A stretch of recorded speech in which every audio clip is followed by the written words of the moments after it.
Hello everybody. In today's video, we're going to be talking about property tax. How many percent of the purchase price is the property tax? So let's take a look here. So in Toronto, the actual property tax rate is 0.61%. And I will show you guys here. It has the lowest property tax percentage.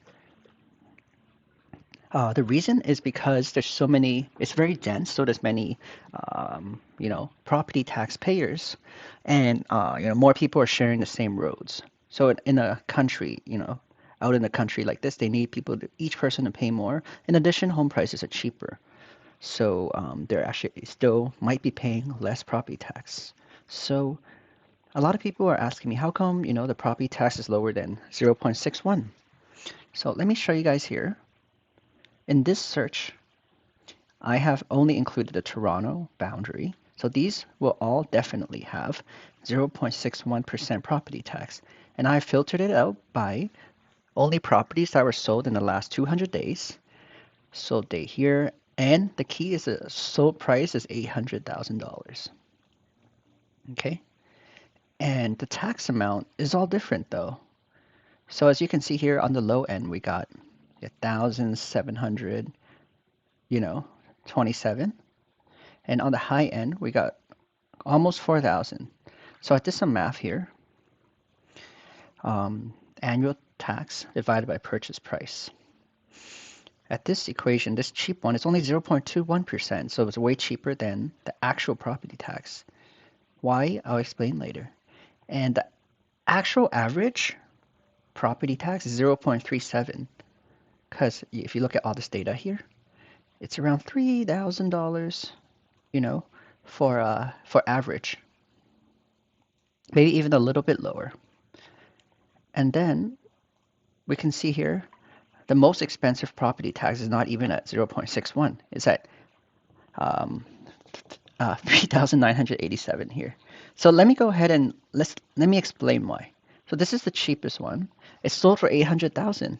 So the key is that property tax is not based on sold price. What if some crazy person bought this property for 10 million? They're not going to charge 0.61% of 10 million. They're going to charge the tax amount based on this called MPAC.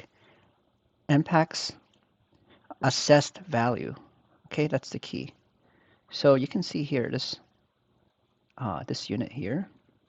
This is called force. Give me a moment, please.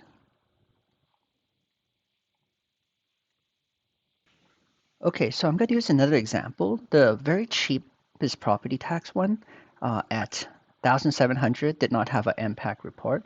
So this one does. It's close to on the cheaper end because remember I said the average is 3,000, right?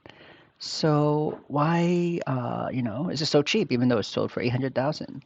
Let's see here. I'm going to press property line and you see this is the address, 83 Borough Drive. And the assessed value is $355,000. And this property tax they gave us is from 2021.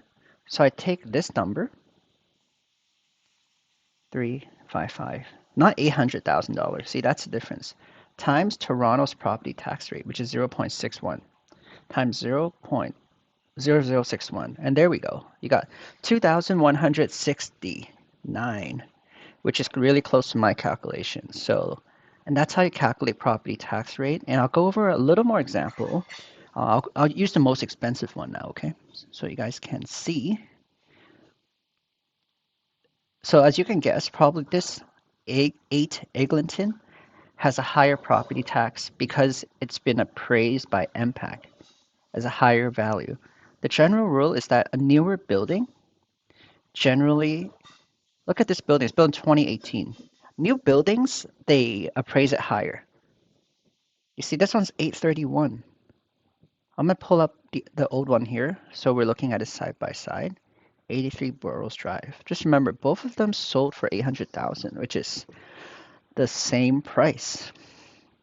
But you might ask me, oh, isn't it better value to buy this then? Not necessarily. Not necessarily. because this well, you gotta pay more property tax first of all, and okay, sorry. This one here, the cheap property tax is built in 2005. It's older, right? This one is newer, 2018. So you can expect everything else being equal, a newer building, you have to pay more tax. And why, how come this assessed value hasn't went up with fair market value? It's because property owners can always dispute and they're complaining and they're like, hey, I bought this for 300 something. Like, it's not my fault the market went up. It's like so crazy. Why do I have to pay so much tax? So they still increase it, but it's slower. For example, my parents got a house for like 300,000 in the 90s. Now it's worth like almost 1.5 million, but we're paying property tax.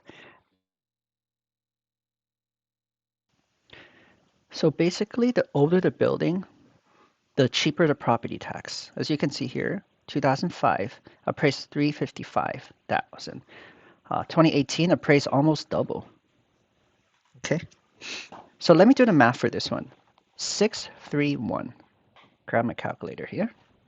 631 times 0.061. Oh, sorry, I left one decimal. It should be 3,840 something. And I'll go back to that listing right now. You see, property, see 3,800 something. Let me just do it one more time without the mistake. 631K times 0.0061. 3,849. Let's see if I'm right. 3,000. So it's really close, not exact, but yeah. So that's how you calculate, land transfer tax. If you want to know the tax of any property, you can ask me. You can also just go on Realtor.ca. So let's see this one here. Um, oh, this is sold, so it's no longer on Realtor.ca. Yeah, for active properties, you should be able to see the property tax. But just because this one's appraised more and is sold for 800, and this is appraised less, but sold for still 800, doesn't mean that this is a ripoff. You're like, oh, you're paying, double the appraised value. But the appraised value is maybe this property was, has bigger square footage. Um, you know, there's various things. Also, you pay less property tax. Maybe the maintenance fees are lower. Uh, so don't let that be a determining factor. But you could let the amount of property tax you pay per year as a determining factor because that will affect you directly.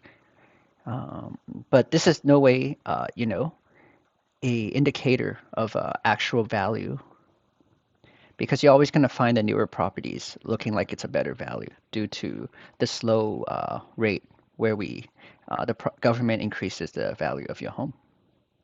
Okay, one more lesson we can take away from this video is that in the future, if you wanted to, estimate your mortgage affordability, you know, um, let's say $800,000, and you have to plug in a property tax amount into a mortgage calculator like this, property tax per month. So if I know, it says maximum purchase price like 600,000. So instead of using 0.61% of 600,000, which is unrealistic unless it's a pre-construction, you're probably gonna have to pay 0.61 of your purchase price. See, the newer it is, the more tax. Okay, so 600,000 times 0.0037. I'll probably use that. That's probably going to be the average tax for a average age property. If you're buying something new, maybe I'll use closer to the 0.49, right? So in this mortgage calculator, divide by 12, 185. So I could put 185 here per month to get a more accurate, um, calculation. Okay. So I hope you guys enjoyed this video. Hope you guys learned something about property tax rates in Toronto. And oh, one last thing, sorry. If we were to do this example in somewhere like, you know, Kingston, London, the property tax will be higher. And we're gonna be, it's not gonna be 1.38 ever, unless it's pre-construction. And then if you're looking at a very old building, you can just we can do more analysis again, But maybe we can look, you see, in this one, a really old property is like, less than half of the um, property tax rate of Toronto. So, we can take some kind of estimation here. Like the average is like around close to 50% of actual tax rate, right? And then um, the on the low end, if you're buying something extremely old, it's going to be like 33% of actual tax rate. So let's say we're buying something $800,000 in um, London, Ontario. That's I like London because I used to go to Western. 800,000. To find actual tax rate, I would like take half of that, maybe a little more to be conservative. You always want to be a little more conservative. So half of 1.4 is like zero point 0.7. I'll use zero point 0.8 times 0.008. So at London, see, it's more property tax. And one more thing is this is for residential properties only. For commercial properties, it's going to be way more tax. Tax rate on commercial properties, Ontario. Um, yeah, you guys can look that up later. Uh, sorry, here, commercial. You see, residential is lower, right? And then you got industrial, it's like double. Multi-residential also, it's double of residential. And then commercial general is gonna be more than double. So yeah, that's gonna be pretty crazy. Yeah, okay. By the way, this tax rate, 0.61 I mentioned before, it's all these add together. So I should actually be looking at these. So commercial general is like times three, okay, of times three of the residential. So yeah, this will help you with your numbers and take care, guys.